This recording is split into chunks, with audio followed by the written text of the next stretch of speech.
Hello friends, welcome to free education by PK Mehta में आपका फिर से स्वागत है। आज की इस वीडियो में हम बात करने वाले हैं इंडियन पॉलिटी भाग 3 के बारे में। भाग 3 में क्या होता है, मूल अधिकार के बारे में बात करेंगे। किसके बारे में? मूल अधिकार के बारे में, जिसे हम लोग कहते हैं फंडामेंटल राइट्स भी कहते हैं। इंग्लिश में क्या कहते हैं हम लोग? फंडामेंटल राइट्स भी कहते हैं। ठीक है, तो भाग 3 में हम लोग क्या पढ़ते हैं? मूल अधिकार। इसमें भाग 3 में आप लोगों को पढ़ना अनुच्छेद 12 से लेकर के 35 तक की अनुच्छेद पढ़ेंगे हम लोग। ठीक है, तो मूल अधिकार को हम लोग नैसर्गिक अधिकार भी कहते हैं। क्या कहते हैं हम लोग? मूल अधिकार को हम लोग नैसर्गिक अधिकार भी कहते हैं। नैसर्गिक अधिकार। ठीक है, मूल अधिकार को नैसर्गिक अधिकार भी कहते हैं। क्यों? क्योंकि इसमें जो है जन्म के आधार भी ये जो अधिकार है, बच्चे जब जन्म लेते हैं तो जन्म के आधार के बाद जन्म के बाद क्या होता है? मिल जाता है। इसलिए इसे नैसर्गिक अधिकार भी कहते हैं। ठीक है, तो मूल अधिकार को क्या कहते हैं हम लोग? नैसर्गिक अधिकार भी कहते हैं। क्यों? क्योंकि ये अधिकार जो है बच्चों के जन्म के बाद मिल जाता है। ठीक है, नैसर्गिक अधिकार। ठीक है, जो मूल अधिकार है इसे हम लोग मैग्ना कार्टा भी कहते हैं। ठीक है, क्या कहते हैं हम लोग? मैग्ना कार्टा भी कहते हैं। Magna carta. ठीक है, मैग्ना कार्टा भी कहते हैं इसे। नैसर्गिक अधिकार, मैग्ना कार्टा और मूल अधिकार तीनों क्या है? एक है। ठीक है, मूल अधिकार हम लोग कहाँ से लिए हैं? यूएसए के संविधान से लिया गया है। कहाँ से? यूएसए के संविधान से हम लोग भाग 3 को लिए हैं। ठीक है, तो मूल अधिकार कहाँ से लिया गया है? यूएसए से लिया गया है। यह जो है व्यक्ति के जन्म के बाद मिलता है। ठीक है, व्यक्ति के जन्म से बाद मिलता है। इससे हम लोग नैसर्गिक अधिकार भी कहते हैं या फिर मैग्ना कार्टा भी कहते हैं। कोई दिक्कत नहीं है। चलिए, इसमें जो है मूल अधिकार पे जो है आपका अस्थायी प्रतिबंध जो लगाएंगे वो सांसद लगा सकता है। ठीक है, अस्थायी प्रतिबंध कौन लगाएगा? सांसद लगाने का। मूल अधिकार पर आपका अस्थायी प्रतिबंध की बात करेंगे तो आपका सांसद को अधिकार है कि आपका अस्थायी प्रतिबंध आपके अधिकार पे लगा सकते हैं। ठीक है, अगर बात करेंगे अस्थायी निलंबित और अस्थायी निलंबित की तो वो राष्ट्रपति के हाथ में है। ठीक है, लेकिन अनुच्छेद 20 और 21 के तहत इसे हम लोग निलंबित नहीं कर सकते हैं। ठीक है, मूल अधिकार की जो रक्षा करता है वो आपका सुप्रीम कोर्ट और हाई कोर्ट करते हैं। ठीक है, मूल अधिकार जो है 6 प्रकार के होते हैं। कोई दिक्कत नहीं है। चलिए, पहले हम लोग बात करेंगे हम लोग मूल अधिकार। तो मूल अधिकार हम लोग को पढ़ना कितना था? अनुच्छेद 12 से लेकर के 13 तक, 35 तक। अनुच्छेद कितना पढ़ना था? 12 से लेकर के 35 तक। ठीक है, तो सबसे पहले हम बात करने वाले हैं अनुच्छेद 12 की। अनुच्छेद 12 की, तो अनुच्छेद 12 कहता है कि अनुच्छेद 12 जो है आपको मूल अधिकार का क्या कहता है? परिभाषा देता है। किसका? मूल अधिकार का परिभाषा देता है। अनुच्छेद 12 के तहत हमें मूल अधिकार की परिभाषा मिला है। मूल अधिकार की परिभाषा अनुच्छेद 12 के तहत मूल अधिकार की परिभाषा। अगर बात करेंगे अनुच्छेद 13 की, अनुच्छेद 13 की, तो अनुच्छेद 13 में यदि हमारे मूल अधिकार को किसी दूसरे मूल अधिकार प्रभावित करता है, ठीक है, यदि हमारे मूल अधिकार को कोई दूसरा मूल अधिकार प्रभावित करता है तो हमारा जो मूल अधिकार है उस पर रोक लगाया जा सकता है। ठीक है, इसे हम लोग अल्पीकरण भी कहते हैं। क्या कहते हैं हम लोग? अल्पीकरण।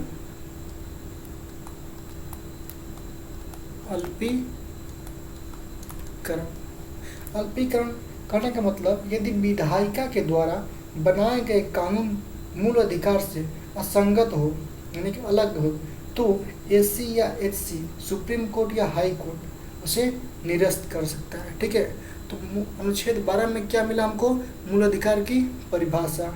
अनुच्छेद 13 में अल्पीकरण। ठीक है, अनुच्छेद 13 में अल्पीकरण। यदि हमारे मूल अधिकार को किसी दूसरे मूल अधिकार को प्रभावित करें से मतलब हमारे मूल अधिकार को कोई दूसरा मूल अधिकार अगर प्रभावित करता है तो हमारा जो मूल अधिकार है उस पर रोक लगाया जा सकता है। ठीक, किसके तहत? अनुच्छेद 13 के तहत। ठीक है, अनुच्छेद 13 के तहत। अगला बात करेंगे हम लोग अनुच्छेद 14 की बात करेंगे। ठीक है, तो अनुच्छेद जो 12 और 13 है, ठीक है, इससे कोई खास फर्क नहीं पड़ता है। ठीक है, जो होता है अनुच्छेद 14 जो है, अनुच्छेद 14 जो 18 है, अनुच्छेद 14 से 18, उसमें हम लोग को पढ़ना है समता और समानता का अधिकार। ठीक है, किसका अधिकार? समता, समता और समानता दोनों एक ही जैसा मानता, समानता का अधिकार। ठीक है, अधिकार, समता और समानता का जो अधिकार है वो हमें अनुच्छेद 14 से अनुच्छेद 18 तक पढ़ने हैं। ठीक है, अनुच्छेद 14 से 18 में क्या पढ़ना हमको? समता समानता का अधिकार पढ़ने हैं। ठीक है, समता समानता का अधिकार अनुच्छेद 14 की अगर हम बात करें, आपका अनुच्छेद 14 की, ठीक है, तो अनुच्छेद विधि के समक्ष समानता, क्या पढ़ना है इसमें? विधि के समक्ष, अनुच्छेद 14 में क्या मिला हमें? विधि के समक्ष, विधि के समक्ष समानता, क्या मिला है? समानता, अर्थात कानून के सामने सब क्या है? समान है। विधि के समक्ष समानता का मतलब होता है कानून का आगे क्या है? सब समान है। यह व्यवस्था कहाँ से ली गई है? ब्रिटेन से ली गई। कहाँ से ली गई? ये व्यवस्था जो है आपकी ब्रिटेन से ली गई है। कहाँ से? ब्रिटेन से ली गई है। ठीक है, विधि के समक्ष समानता कहाँ से ली गई है? ब्रिटेन से ली गई है। विधि के समक्ष समानता का मतलब होता है कि कानून के सामने सब क्या है? समान है, चाहे वो गरीब हो या फिर अमीर हो या फिर कोई बड़ा से बड़ा पदाधिकारी ही क्यों ना हो। ठीक है, तो क्या है? कानून जो होता है सबके लिए बराबर होता है। किसके तहत? अनुच्छेद 14 के तहत। ठीक है, यह कानून कहाँ से ली गई है? यह ब्रिटेन से ली गई है। यह व्यवस्था कहाँ से लिया गया है? ब्रिटेन से। जबकि कानून के समान संरक्षण की जो व्यवस्था है वो अमेरिका से ली गई है। समक्ष समानता जो है, विधि के समक्ष समानता कहाँ से लिया गया है? ब्रिटेन से। लेकिन अगर कानून की बात करेंगे हम, तो कानून कहाँ से लिया गया है? अमेरिका से लिया गया है इसका। ठीक है, कहाँ से लिया गया है? अमेरिका से लिया गया है। चलिए, कोई दिक्कत नहीं है। अनुच्छेद 14 में क्या पढ़ना है? विधि के समक्ष समानता, यानी कि कानून सबके लिए समान है, कोई दिक्कत नहीं है। अब आगे हम लोग बात कर लेंगे अनुच्छेद 15 की। अनुच्छेद 15, तो अनुच्छेद 15 क्या कहता है कि जाति धर्म लिंग, क्या? जाति धर्म लिंग, जाति धर्म लिंग, सार्वजनिक स्थान या सरकारी स्थान, सरकारी स्थान, ठीक है, सरकारी स्थान पर भेदभाव, पर भेदभाव, भेदभाव नहीं किया जाएगा, नहीं किया जाएगा। ये कौन कहता है? अनुच्छेद 15। अनुच्छेद 15 के तहत आप जाति धर्म पर या फिर लिंग के आधार पर या फिर कोई सरकारी स्थान है, सार्वजनिक प्रॉपर्टी है, उस पर आप भेदभाव नहीं कर सकते हैं। ठीक है, जन्म के आधार पर, लिंग के आधार पर, जन्म स्थान के आधार पर या फिर सार्वजनिक स्थान पर, जिसे हम सरकारी स्थान भी कहते हैं, पर भेदभाव नहीं किया जा सकता है। किसके तहत? अनुच्छेद 15 के तहत। अगर आप अनुच्छेद 15 को उल्लंघन करते हैं, ठीक है, किसी से आप जाति के नाम पर किसी को गाली दे दिए, ठीक है, या कुछ बोल दिए उसके जाति धर्म के नाम लगा करके, तो उसकी अब तो वो क्या करेगा? आपके ऊपर कार्रवाई कर सकता है। किसके तहत? अनुच्छेद 15 के तहत। ठीक है, तो अनुच्छेद 15 क्या कहता है कि जाति धर्म लिंग जन्म स्थान के आधार पर या फिर सार्वजनिक जगहों पर आप भेदभाव नहीं कर सकते हैं। ठीक है, सब में क्या है? समानता का अधिकार है। ठीक है, जाति धर्म लिंग सरकारी स्थान पर भेदभाव नहीं कर सकते हैं। इसमें क्या है? सभी पे समानता का अधिकार है। ठीक है, इसमें जाति, धर्म,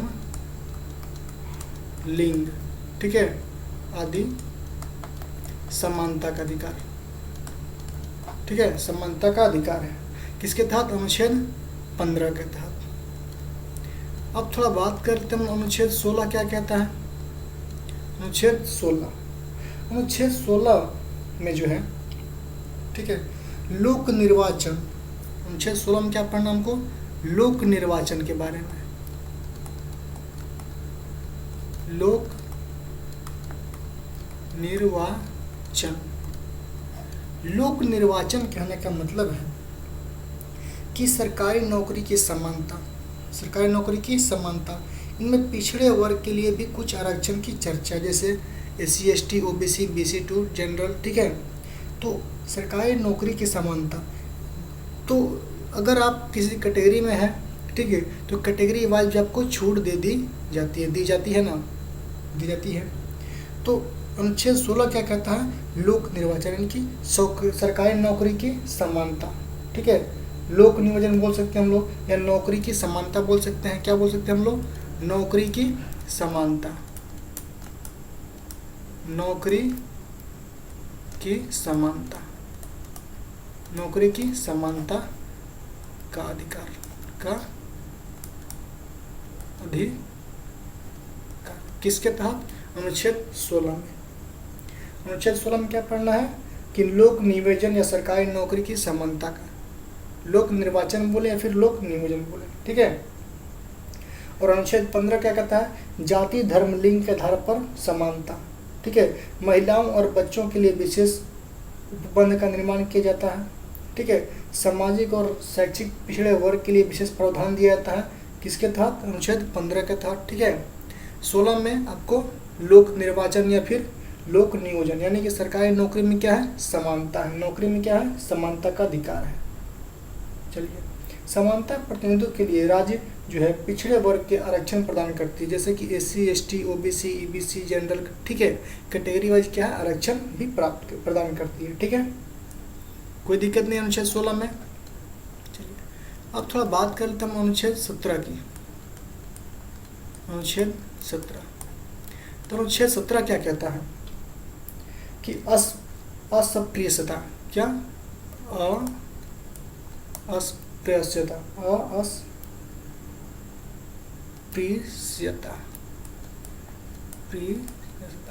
अनुच्छेद 17 कहता है अस्पृश्यता, कहने का मतलब है छुआछूत। इसका मतलब होता है छुआछूत, ठीक है। अस्पृश्यता का मतलब होता है छुआछूत। इसमें क्या हो गया? अनुच्छेद 17 में छुआछूत का क्या हुआ? अंत हो गया, का अंत, किसके तहत?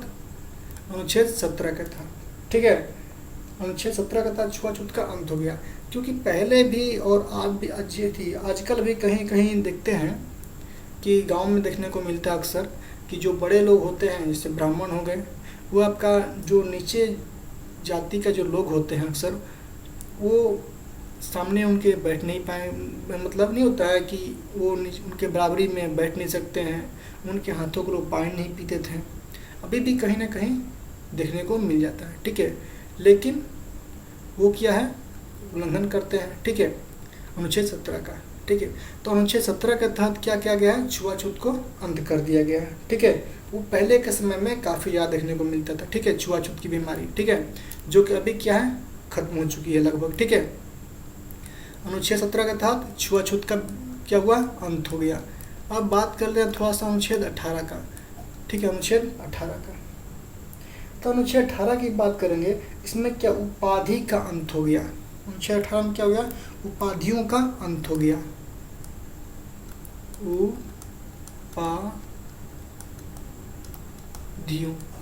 उपाधियों का अंत। उपाधियों का अंत कहने का मतलब होता है कि जैसे मैं आपको कि कोई उपाधि मिली हो, ठीक है, किंतु जैसे मैं विदेशी उपाधि है, ठीक है, आप विदेशों में जाकर कोई आप पुरस्कार जो है जीते हैं, ठीक है, तो उसको रखने के लिए आपको क्या है कि राष्ट्रपति से अनुमति लेनी पड़ती है, जो कि हकीकत है।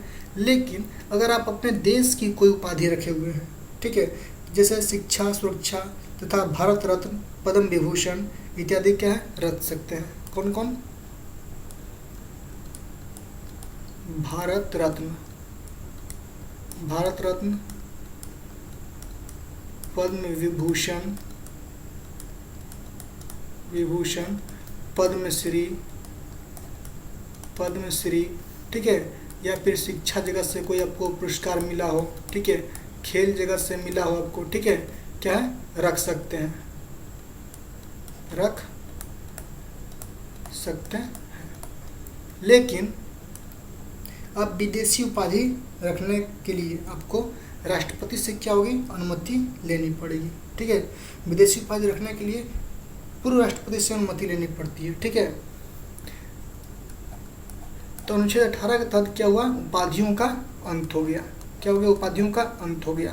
पहले ऐसा नहीं था, लेकिन अभी भी क्या है, भारत रत्न, पद्मश्री, मतलब भारत में आप कोई भी उपाधि रख लिए हुए हैं तो आप रख सकते हैं। अगर आपको विदेशी जो है उपाधि रखनी है तो आपको जो है राष्ट्रपति से अनुमति लेनी पड़ती है, ठीक है।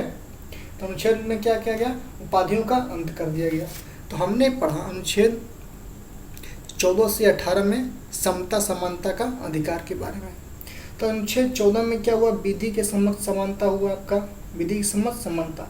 यह कहाँ से लिया गया है, यूके से लिया गया है, संविधान, यूके के संविधान से लिया गया है, ठीक है। और अनुच्छेद 15 क्या कहता है, जाति धर्म लिंग के आधार पर समानता, ठीक है। अनुच्छेद 16 क्या कहता है, लोक नियोजन यानी कि सरकारी नौकरी में समानता। अनुच्छेद 17 क्या कहता है, अस्पृश्यता यानी कि छुआछूत का अंत हो गया। अनुच्छेद 18 क्या कहता है, उपाधि का अंत हो गया, उपाधि का अंत हो गया। कोई दिक्कत? तो हमने पढ़ लिया आज अनुच्छेद 12 से लेकर के कहाँ तक, 18 तक, ठीक है। अनुच्छेद 12 से लेकर के 18 तक। अब हम बात करेंगे अनुच्छेद 19 से लेकर के 22 तक। अनुच्छेद 19 से लेकर स्वतंत्रता का अधिकार, स्वतंत्रता, सही लिखे, का अधिकार, स्वतंत्रता का अधिकार। स्वतंत्रता का अधिकार जो है आपको पढ़ना है अनुच्छेद 19 से लेकर के अनुच्छेद 22 तक। अनुच्छेद 19 से और 22 में आपको स्वतंत्रता का अधिकार के बारे में पढ़ना है, ठीक है। तो अनुच्छेद 19 के बारे में पहले हम लोग जान लेते हैं। अनुच्छेद 19, ठीक है। तो अनुच्छेद 19 का एक जो है वो कहता है कि अभिव्यक्ति यानी कि अभिव्यक्ति की स्वतंत्रता है आपको, वाक मतलब बोलने की स्वतंत्रता है, ठीक है। और सभा प्रदर्शन यानी कि संघ संगठन बनाने की स्वतंत्रता है, पुतला जलाने की स्वतंत्रता है, झंडा लहराने की स्वतंत्रता है, बोलने की स्वतंत्रता है, प्रेस कॉन्फ्रेंस की स्वतंत्रता है, ठीक है। तो इस अनुच्छेद 19 में क्या किया गया है, इन सभी की स्वतंत्रता है। किसकी स्वतंत्रता है, अभिव्यक्ति की स्वतंत्रता है, बोलने की स्वतंत्रता है, झंडा लहराने की, पुतला जलाने की, प्रेस का मतलब संगठन बनाने की स्वतंत्रता है, ठीक है। तो ये सभी क्या है, अनुच्छेद 19 में है, ठीक है। अगर आप झंडा चाहें तो आप निजी घरों पर भी झंडा फहरा सकते हो, सबकी स्वतंत्रता है इसमें, ठीक है। किसकी किसकी है, अभिव्यक्ति, अभिव्यक्ति, अभिव्यक्ति की स्वतंत्रता, बोलने की स्वतंत्रता, बोलने की स्वतंत्रता, झंडा फहराने की स्वतंत्रता, झंडा फहराने की स्वतंत्रता, पुतला जलाने की स्वतंत्रता, किसी को पुतला जलाने की स्वतंत्रता है आपको, पुतला जलाने की स्वतंत्रता, प्रेस की स्वतंत्रता, ठीक है। संगठन बनाने की स्वतंत्रता है आपको, संगठन, ठीक है, इसे मीटिंग बोलते हैं हम लोग, ठीक है। घूमने की स्वतंत्रता है, घूमने की स्वतंत्रता है, तो मतलब कहीं जा कर के बसने की भी स्वतंत्रता है, बसने की भी स्वतंत्रता है, स्वतंत्रता है, और सभी भी है। ठीक है, तो अनुच्छेद 19 में आपको अभिव्यक्ति की स्वतंत्रता है, बोलने की स्वतंत्रता है, झंडा फहरा सकते हैं, आप कहीं भी झंडा फहरा सकते हैं, अपने घर पर भी झंडा फहरा सकते हैं, पुतला जला सकते हैं, प्रेस कॉन्फ्रेंस कर सकते हैं, संगठन बना सकते हैं, कहीं आप घूम सकते हैं। ठीक है, बिना हथियार उठा करके सभा करने की स्वतंत्रता है, आप सभा भी कर सकते हैं बिना किसी को दबाव में रख करके। ठीक है, संगठन बना सकते हैं, बिना रोक टोक चारों तरफ क्या हो सकता है, घूम सकते हैं। भारत में किसी क्षेत्र में बसने की स्वतंत्रता है, आप भारत में कहीं भी जाकर के बस सकते हैं। संपत्ति का अधिकार भी स्वतंत्रता इसमें क्या है, संपत्ति का अधिकार, संपत्ति का अधिकार का भी स्वतंत्रता है, संपत्ति का अधिकार का भी स्वतंत्रता है इसमें। लेकिन नहीं, संपत्ति का अधिकार का नहीं है इसमें, अधिकार नहीं है, उसकी स्वतंत्रता नहीं है इसमें। ठीक है, बल्कि कानूनी अधिकार पे हो गया है, लेकिन इस तरह नहीं है आपका। ठीक है, तो व्यवसाय करने की स्वतंत्रता आपको, व्यवसाय, ठीक है, माने कि व्यापारी जिसको बोलते हैं, व्यवसाय करने की स्वतंत्रता आपको, स्वतंत्रता है। ठीक है, अनुच्छेद 19 में अभिव्यक्ति की स्वतंत्रता, बोलने की स्वतंत्रता, झंडा फहराने की स्वतंत्रता, पुतला जलाने की स्वतंत्रता, प्रेस कॉन्फ्रेंस करने की स्वतंत्रता, संगठन बनाने की स्वतंत्रता, बिना किसी से रोक टोक के घूमने की स्वतंत्रता है, बसने की, आप भारत में कहीं बस सकते हैं, भारत में कहीं भी घूम सकते हैं। ठीक है, संपत्ति का अधिकार का नहीं है, व्यवसाय करने की स्वतंत्रता है। ठीक है, तो अनुच्छेद 19 में था आपको इतना स्वतंत्रता दी गई है, कोई दिक्कत नहीं है। अब थोड़ा हम बात करेंगे अगर अनुच्छेद 20 की, अनुच्छेद 20 की, तो अनुच्छेद 20 में इसमें 3 प्रकार की स्वतंत्रता दी गई है। कितने प्रकार की, 3 प्रकार की। ठीक है, इसमें 3 प्रकार की स्वतंत्रता दी गई है, बात करते हैं बारी बारी से तीनों की। ठीक है,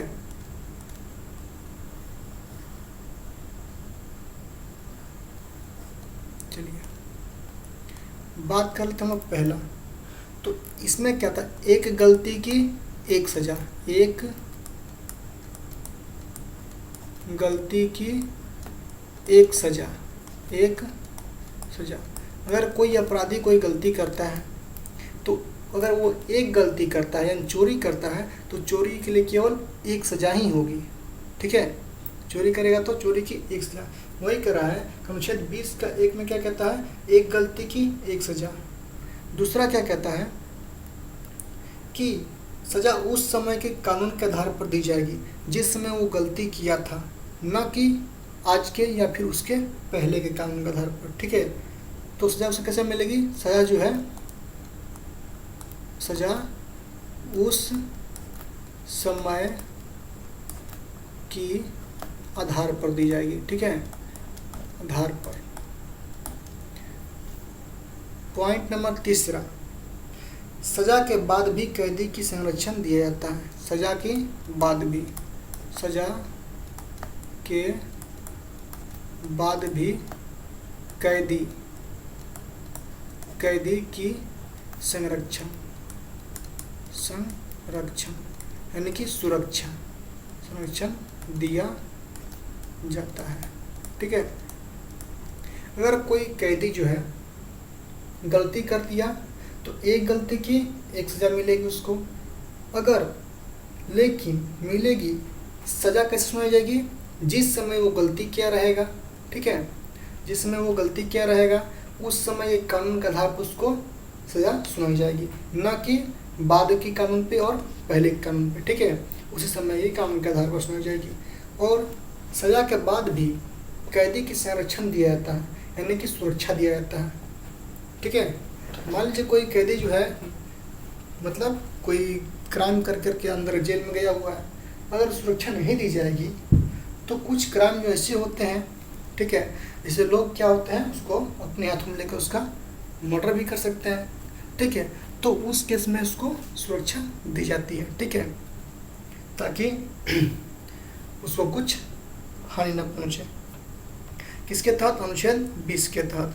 अनुच्छेद 20 में एक और जोड़ा गया है, ठीक है, जैसे में कि अनुच्छेद 20 के अनुसार जब तक किसी व्यक्ति को न्यायालय दोषी करार नहीं कर देता, ठीक है, तब तक वो अपराधी नहीं माना जाएगा। अगर कोई जुर्म किया है और वो न्यायालय अगर उसको दोषी करार नहीं देता है कि ये मुजरिम है, तब तक आप उसे मुजरिम नहीं कर सकते हैं। अगर कानून जो है, न्यायालय जो है उसे मुजरिम करार दे दिया, तब आप उसे मुजरिम कर सकते हैं, अन्यथा आप नहीं कर सकते हैं, ठीक है। तो वही कह रहा है अनुच्छेद 20 के अनुसार जब तक किसी व्यक्ति को न्यायालय दोषी करार नहीं दे देती, तब तक उसे अपराधी नहीं माना जाता है, ठीक है। तब तो उसे क्या होता है, मुजरिम नहीं माना जाता है। कोई दिक्कत नहीं है अनुच्छेद 20 में। अनुच्छेद 20 में क्या होता है, पहले एक गलती की एक सज़ा, सज़ा उस समय के आधार पर, सज़ा के बाद भी कैदी को सुरक्षा दी जाएगी, ठीक है। जब तक न्यायालय कैदी को मुजरिम करार नहीं देता है, तब तक वो मुजरिम नहीं है, ठीक है। चलिए अब बात कर लेते हैं हम लोग अनुच्छेद 21 के बारे में। अनुच्छेद 21 के बारे में, तो अनुच्छेद 21 में कहता है, इसमें प्राण एवं दैविक स्वतंत्रता है। क्या है? प्राण, लिखे ना, प्राण एवं दैविक स्वतंत्रता, दैहिक स्वतंत्रता, स्वतंत्रता, ठीक है ना। इसी के कारण अधिक धुआं देने वाहन या फिर बिना हेलमेट वाले व्यक्ति को पुलिस क्या करती है, चालान काटती है। किसके तहत? प्राण एवं दैहिक स्वतंत्रता के कारण, ठीक है। अगर वो हेलमेट नहीं लगाया तो उसका क्या होता है, प्राण जा सकता है, ठीक है। अगर धुआं जो है उसका, जो बाइक से धुआं निकलता है, तो उससे क्या हुआ, किसी दूसरे को भी हानि हो सकती है, ठीक है। फेफड़े में जा सकती है, जाम हो सकते हैं, बहुत तरह की बीमारियां हो सकती है। तो उस आधार पर पुलिस जो होती है उसको चालान काटती है, ठीक है। तो अनुच्छेद 21 में क्या होता है, प्राण एवं दैहिक स्वतंत्रता। इसी कारण अगर कोई व्यक्ति अधिक धुआं देने वाले गाड़ी से अगर ट्रेवल करता है, बिना हेलमेट का करता है, ठीक है, तो उस व्यक्ति को पुलिस पकड़ करके चालान काटेगी पहले, ठीक है, चालान काट देती है। अनुच्छेद 21 में ही निजता का अधिकार को जोड़ दिया गया है। इसमें भी क्या है, निजता का अधिकार को जोड़ दिया गया है, ठीक है, निजता का अधिकार। निजता का अधिकार को भी अनुच्छेद 21 में ही रखा गया है, जोड़ दिया गया है, ठीक है।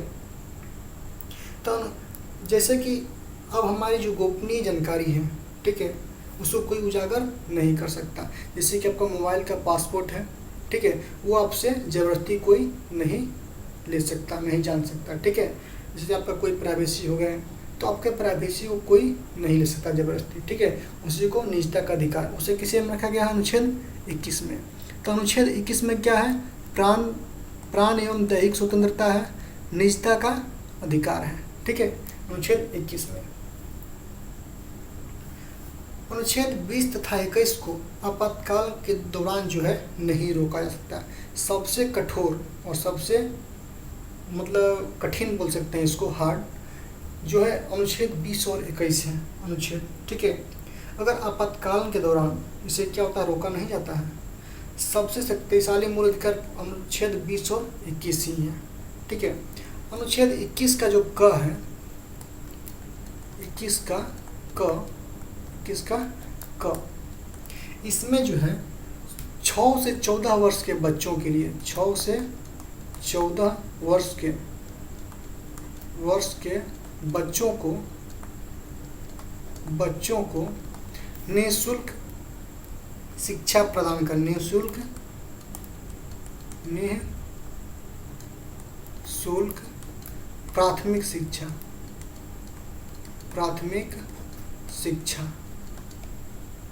शिक्षा अधिकार है का अधिकार, ठीक है।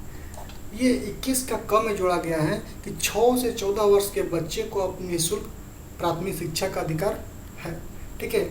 इसे संविधान संशोधन 86वां संविधान संशोधन इसे 86वां संविधान संशोधन 2002 में, ठीक है, 2002 में करके इसे जोड़ दिया गया है, अनुच्छेद 21 का क को, ठीक है।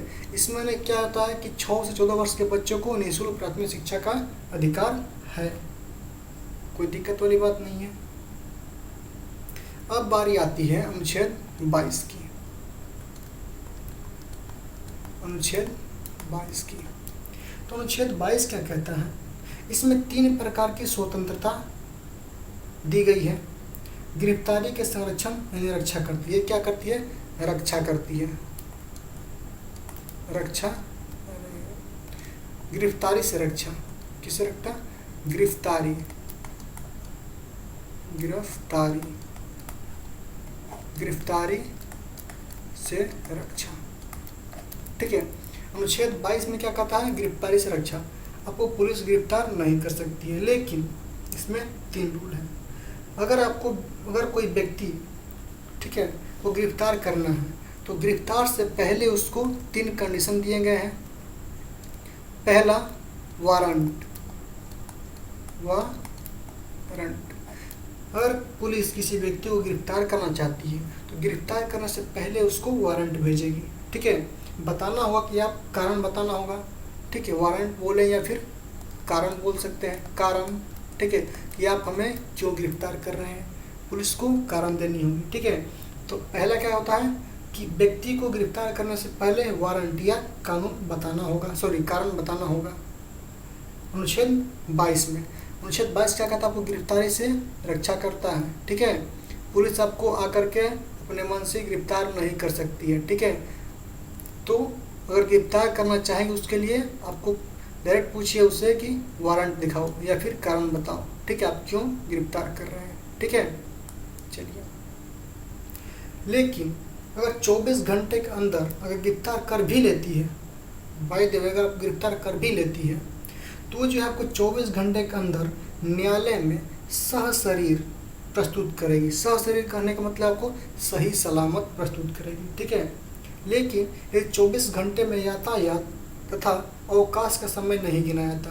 कहने का मतलब अगर रास्ते में कहीं जाम लग गया या फिर मुख्यमंत्री की गाड़ी आ रही है, सारे जो पुलिस वाले हैं वो घर चले गए हैं, इस कंडीशन में आपको गिरफ्तार नहीं किया जाएगा। आपको 1 दिन 2 दिन के बाद भी आपको न्यायालय में जो है प्रस्तुत किया जाएगा।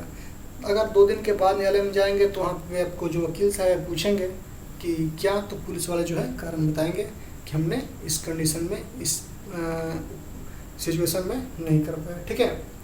तो गिरफ्तारी से रक्षा कौन करता है, अनुच्छेद 22। अगर पुलिस आपको गिरफ्तार करेगी तो पहले वारंट दिखाएगी या फिर कारण बताएगी। दूसरा, आपको 24 घंटे में, ठीक है, 24 घंटे में अगर कर भी लेती है तो सशरीर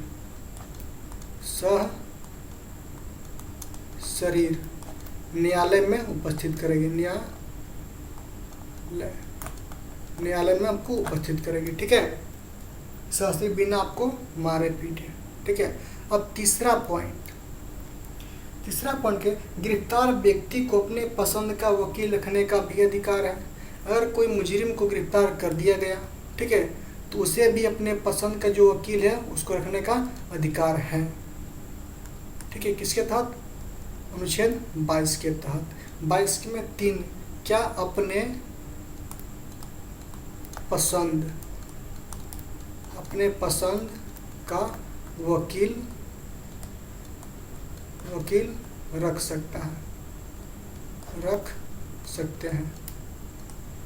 रख सकते हैं।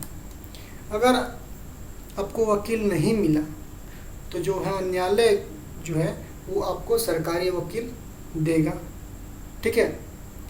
तो अनुच्छेद 22 में क्या है, आपको अनुच्छेद 22 गिरफ्तारी से आपकी रक्षा करता है, ठीक है। अगर आपको पुलिस गिरफ्तार करना चाहेगी तो पहले वारंट दिखाएगी, अगर गिरफ्तार कर भी ली तो आपको 24 घंटे के अंदर सशरीर जो है न्यायालय में उपस्थित करेगी। अपने पसंद का वकील रख सकते हैं, किसके तहत, अनुच्छेद 22 के तहत। कोई दिक्कत नहीं है। चलिए अब बात कर लेते हैं, अनुच्छेद 23 की बात कर लेते हैं थोड़ा सा, ठीक है। एक होता है, मुझे 23 से बात करना, एक होता है प्रिवेंसिव डिटेक्शन। क्या होता है?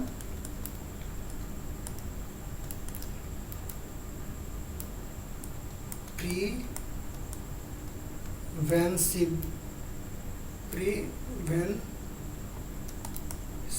डिटेक्शन, डिटर्शन, ठीक है,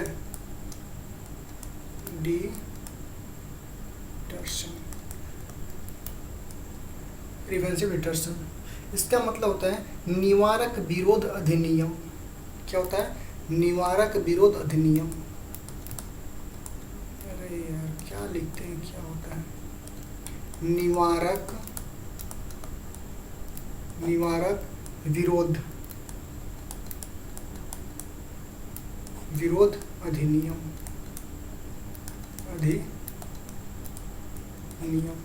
ठीक है, निवारक विरोध अधिनियम, प्रिवेंसिव डिटेक्शन, ठीक है। इसकी चर्चा अनुच्छेद 22 के चौथे भाग में किया गया है।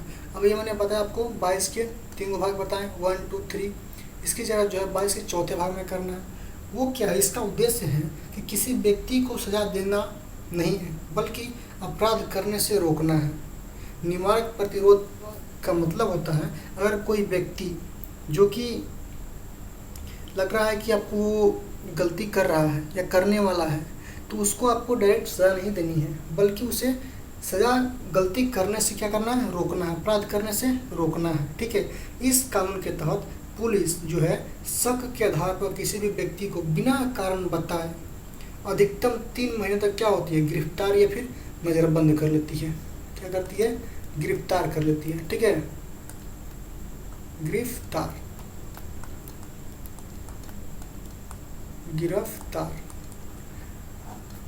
या फिर नज़रबंद, ठीक है। निवारक विरोध अधिनियम के तहत ये 22 का चौथा है। अगर पुलिस को शक होगा कि ये क्या है? क्राइम करने वाला है, ठीक है, वो बिना आपको शक के आधार पर जो पुलिस आपको गिरफ्तार या नज़रबंद कर सकती है। कितने दिन तक? अधिकतम 3 महीने तक, ठीक है, 3 मंथ तक, ठीक है, ये गिरफ्तार कर सकती है। अब बात नज़रबंद क्या होता है? नज़रबंद अगर जान लें हम लोग नज़रबंद की बात करें तो नज़रबंद जो होता है, आपको समाज किसी व्यक्ति को अगर नज़रबंद करना हो तो किसी व्यक्ति को जब समाज से मिलने नहीं दिया जाता है, उसे हम लोग क्या कहते हैं? नज़रबंद कहते हैं। आपको समाज से मिलने नहीं दिया जाएगा, ठीक है। नज़रबंद जो है किसी भी होटल में, ठीक है, होटल में या फिर आवास में, घर में, आवास, ठीक है, वो जेल में भी होता है, जेल में कहीं भी हो सकता है आपको, ठीक है। नज़रबंद जो है कहीं भी हो सकता है। पुलिस पकड़ के ले गई तो जेल मिल जाएगी, अगर उसको जेल में नहीं डालना होगा तो होटल मिल जाएगी, आवास में, कहीं भी आपको नज़रबंद कर सकती है, ठीक है। किसके आधार पर? शक के आधार पर, ठीक है, शक के आधार पर। निवारक विरोध अधिनियम जो है 1950 में लाया गया है। कब लाया गया था? 1950 में, ठीक है, जब संविधान बना था। यह भारत का पहला निवारक विरोध अधिनियम 31 दिसंबर 1972 में समाप्त कर दिया गया, ठीक है। कब? ये जो है 31 दिसंबर 1975 में, 72 में जो इसे समाप्त कर दिया गया है, ठीक है। एक होता है मीसा,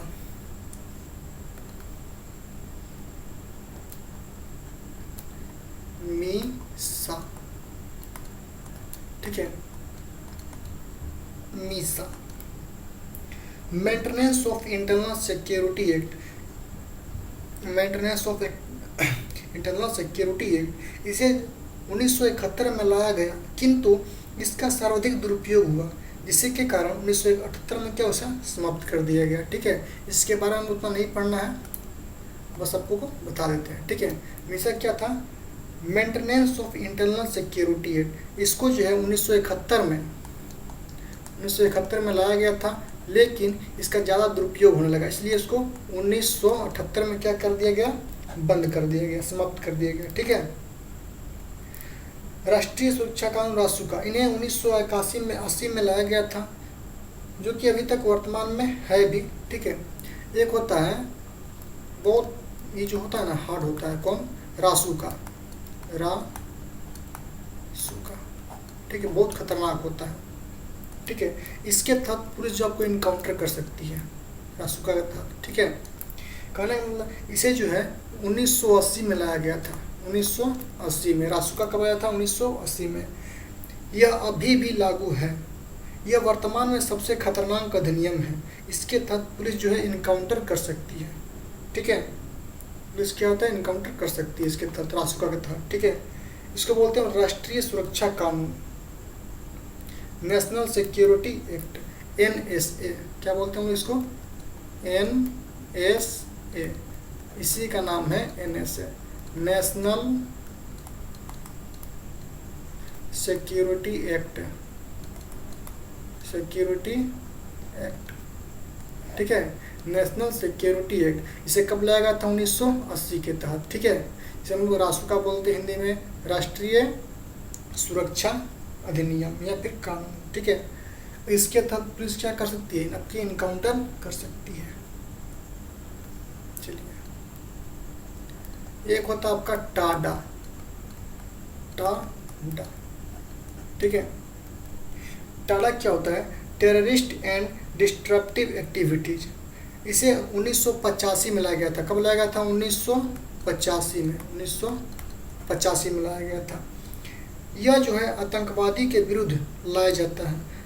इसके दुरुपयोग होने के कारण, मतलब जो है ज़्यादा दुरुपयोग होने लगा था इसका, ठीक है। इसलिए इसे 1995 में क्या कर गया? बंद कर दिया गया। 1995, 23 मई, अच्छा 23 मई 1995 में क्या हो गया? ये बंद हो गया, ठीक है। इसका भी क्या हुआ? दुरुपयोग होने लगा, ठीक है। तो मीसा और टाडा ये क्या है? बंद है। लेकिन रासुका क्या है? NSA जो अभी तक चालू है, ठीक है। इसे 1980 में लाया गया था, जो कि अभी तक है, नेशनल सिक्योरिटी। ये बहुत ही खतरनाक है, ठीक है। ये बहुत ही खतरनाक अधिनियम है। इसके तहत पुलिस क्या कर सकती है? आपको इनकाउंटर कर सकती है। किसके तहत? NSA के तहत, यानी रासुका के तहत। चलिए, एक होता आपका पोटा, POTA, पोटा। इसका मतलब होता है prevention of terrorism act, prevention of terrorism act. यह भी आतंकवादी पर लगाया जाता है। इसे 2001 में प्रारंभ तथा 2004 में समाप्त कर दिया गया था। पोटा भी, ये भी टेररिस्ट के लिए होता है, ठीक है। ये 2001 में लाया गया था और 2004 में ख़त्म हो गया था पोटा में, ठीक है। तो इसके बारे में हम लोग को बस थोड़ा सा बता दिए, कुछ ज़्यादा नहीं पढ़ने थे। चलिए, पोटा हो गया ना। अब हम लोग को पढ़ना है, अनुच्छेद 22 तक हो गया था। अब हमें पढ़ना है अनुच्छेद 23 से लेकर के 24 में। तो 23 से लेकर 24 में क्या होता है? शोषण के विरुद्ध अधिकार, शोषण के विरुद्ध अधिकार,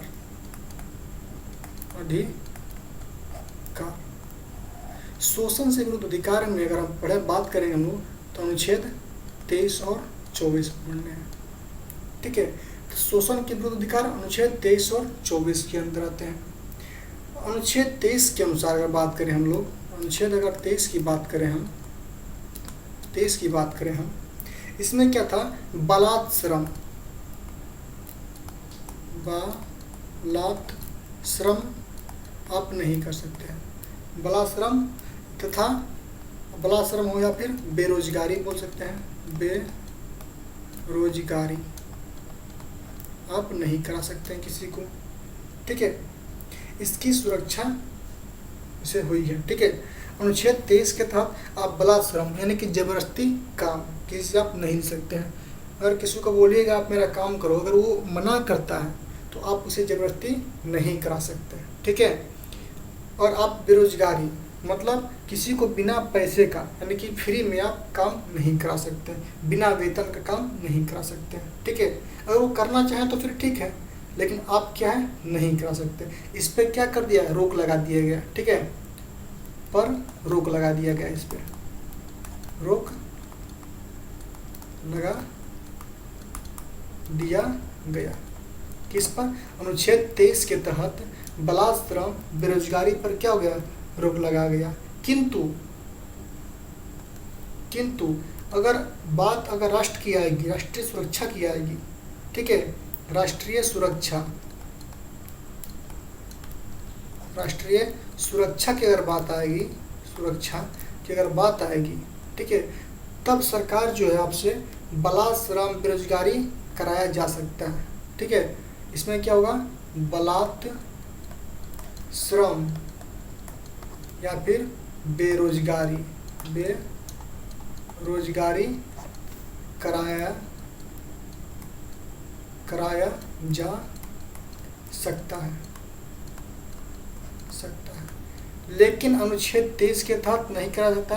अनुच्छेद 23 के तहत कराया भी जा सकता है, लेकिन कब? अगर देश की आएगी, तब देश की सुरक्षा की बात आएगी, राष्ट्रीय सुरक्षा की बात आएगी, तब आपको गवर्नमेंट जो है आपसे करा सकती है। जैसे मान लीजिए कोई एनसीसी किया हुआ है, ठीक है, और घर पे बैठे हुए हैं या फिर रिटायरमेंट हो गए उनकी, ठीक है, तो अगर राष्ट्रीय सुरक्षा की बात आएगी तो उन्हें भी वहाँ पे बुलाया जा सकता है। ठीक है, किसके तहत? अनुच्छेद 23 के तहत। ठीक है, अब बात करते हैं हम थोड़ा अनुच्छेद 24 की। तो अनुच्छेद 24 में कहता है कि 21 वर्ष से कम उम्र के बच्चों को खतरनाक काम में नहीं लगाया जा सकता। क्या? 21 वर्ष से कम उम्र के बच्चों को खतरनाक काम बच्चों से, यहाँ पे बच्चों से कर लेंगे, बच्चों से खतरनाक काम नहीं लिया जा सकता।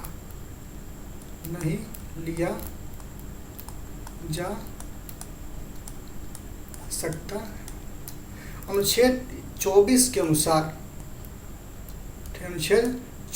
अनुसार कोई बच्चा अगर 21 वर्ष से कम है तो उससे आप खतरनाक काम नहीं करा सकते हैं। ठीक है, ये किसके तहत? अनुच्छेद 24 से। ठीक है, तो आज हम लोगों ने पढ़ा मूल अधिकार के बारे में। मूल अधिकार के बारे में बात किया तो इसमें 12 से लेकर के 35 अनुच्छेद पढ़ने थे हम लोगों को, लेकिन हम लोग को पढ़ा कितना तक? 24 तक। बाकी जो है आप 25 से लेकर के 35 तक हम लोग अगले वीडियो में बात करने वाले हैं। तो आज जो हम लोगों ने पढ़ा क्या? अनुच्छेद 12 से लेकर के 24 तक। तो अनुच्छेद 12 क्या कहता था कि मूल अधिकार की परिभाषा दिया। अनुच्छेद 13, यदि हमारे मूल अधिकार को किसी दूसरे मूल अधिकार को प्रभावित करता है तो हमारा मूल अधिकार जो है रद्द किया या फिर रोक दिया जा सकता है।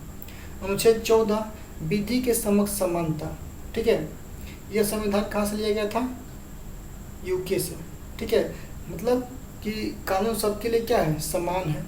ठीक है, समानता हम लोग पढ़ा था 14 से लेकर के 18 तक। ठीक है, अनुच्छेद समता समानता का अधिकार पढ़ा था हमने 14 से लेकर के 18 तक में। ठीक है, तो दिखा देता हूँ। समता समानता का अधिकार 14 से लेकर के 18 तक। 14 क्या कहता है? विधि के समक्ष समानता, जो कि ब्रिटेन से लिया गया है। ठीक है, कहाँ से लिया गया है? ब्रिटेन से। इसका कहने का मतलब होता है कानून क्या होता है? सबके लिए बराबर होता है। कानून सबके लिए बराबर है। ठीक है, बराबर है। किसके तहत? अनुच्छेद 14 के तहत। 15 में क्या कहता है? जाति, धर्म, लिंग, सरकारी स्थान पर भेदभाव नहीं किया जा सकता। ठीक है, इससे क्या होता है? रोक लगाया गया है। ठीक है, अनुच्छेद 16 क्या कहता है? लोक निर्वाचन।